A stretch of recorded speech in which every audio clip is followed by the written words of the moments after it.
goes to Qatar, a region which is Argentine ভক্তদের জন্য দারুণ সুখবর, ভয়ঙ্কর তথ্য জানালো ফিফা। সেমিফাইনালের ম্যাচের আগে অজরে কাঁদছে কানাডা। বিস্তারিত জানুন পুরো ভিডিও জুড়ে। দর্শক, রুদ্ধ শ্বাস জয়ে ইকুয়েডরকে হারিয়ে সেমিফাইনালের টিকিট কেটেছিল আর্জেন্টিনা। সেমিতে তাদের প্রতিপক্ষ কানাডা।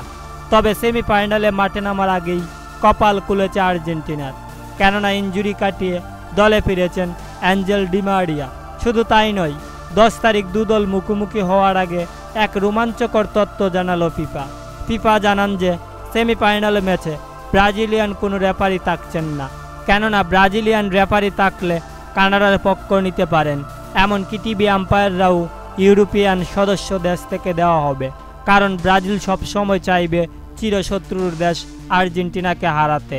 তো দর্শক, এই বিষয়ে আপনাদের কি মতামত জানিয়ে দিন নিচে কমেন্ট করে। ধন্যবাদ সবাইকে।